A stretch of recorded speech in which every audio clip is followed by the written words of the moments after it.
Senua Saga Hellblade 2 launched on Xbox and PC last year, and we've loved hearing about your experiences with the game, seeing your virtual photography, and learning what Senua's story means to you. It begins as it ends.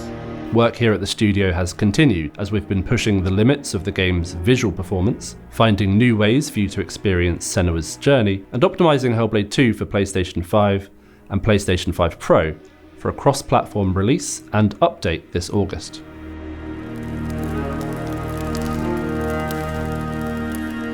Performance mode is a highly requested feature from our community, and that's a setting that the players can choose within the options to run the game on a 60 frame per second mode. You can swap between the performance and quality mode seamlessly. When you're playing on the PlayStation 5 Pro, you can choose between your preferred upscaler PSSR and TSR. Our approach to performance mode was to keep the original cinematic experience intact.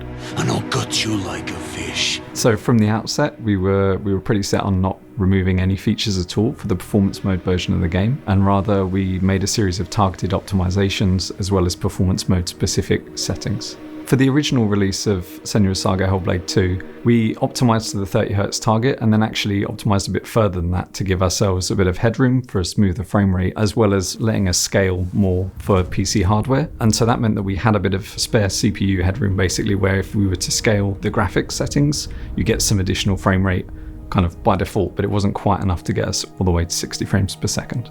So because we had that headroom for the quality mode version of the game, that meant that we did actually have a couple of 2 to 4 millisecond spikes that would never affect the frame rate. However, in performance mode, these became a large part of our frame, and so we spent quite a lot of effort in targeting and removing all of those. This often involved spreading work across lots of frames, and particularly around spawning characters and items, level streaming and garbage collection. For our general CPU performances, you might imagine for a game like this, a lot of it was spent on our characters, their animation and their physics. We got back most of our performance by making targeted improvements to animation, as well as making our anim blueprints performance mode aware so that we could branch certain functionality and make appropriate reductions when necessary. If you would just listen to me, Senua. We also implemented an animation frame budget allocator, which meant that we could set fixed budgets, which is very important for 60Hz games, to ensure a consistent frame time. And then anything beyond that budget would just push to later frames. We also set this up with a priority system on characters so that this would not affect primary characters within a scene. Also, as our animation blueprints were performance mode aware, we were able to scale the physics on the characters for performance mode only. Reaching our goals on GPU was a combination of lower resolution, scalability settings, and performance mode specific settings for lighting and shadows to reduce their cost. We also made improvements to post-processing and VFX. In addition to this, we made our Niagara systems performance mode aware, which meant that we could branch their functionality as well.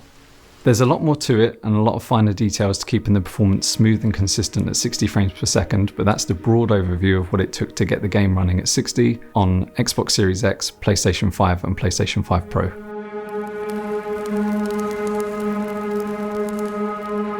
For players who finish the game, they can access to our new difficulty, which is called the Dark Rod mode, and itself is a throwback to Hellblade 1.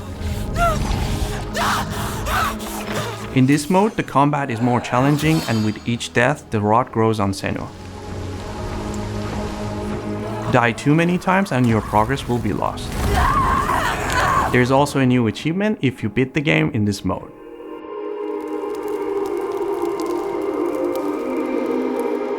For Senua Saga Hellblade 2 Enhanced, we're making some improvements to our photo mode. We're adding camera motions. You can now set and automatically move camera in the game world when you are hiding the UI. You can control the speed, angle, and direction. Next to that, we're adding ambient sounds.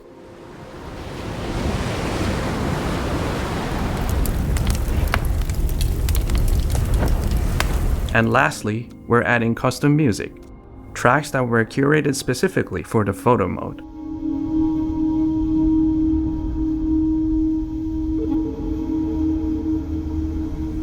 We also refined the existing settings to give you a better experience in photo mode. We can't wait to see what you will create with these tools at your disposal.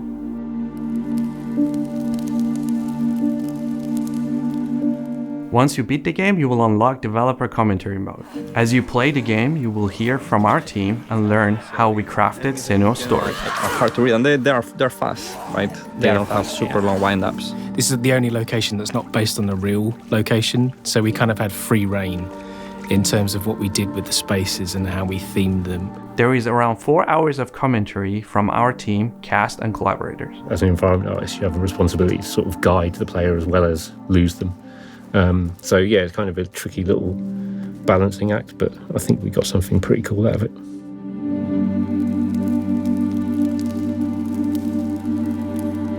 For players on PC, we've worked to give you a little something extra if you have higher end hardware. While we could have just taken all of the settings up to their maximum, we decided instead to only extend specific settings where we thought they gave a visual improvement at a reasonable performance cost. This includes improvements across shadows, TSR, post-processing, volumetrics and view distance. And for those with hardware that supports it, we've also added DLSS 4 and multi-frame gen for even higher frame rates.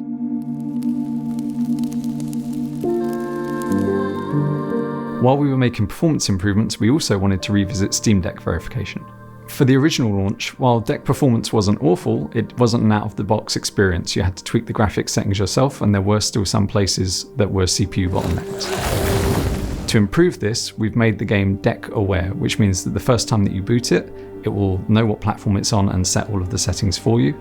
We also took our performance mode CPU improvements and applied those to the Steam Deck version of the build. For some time you were happy. Like us?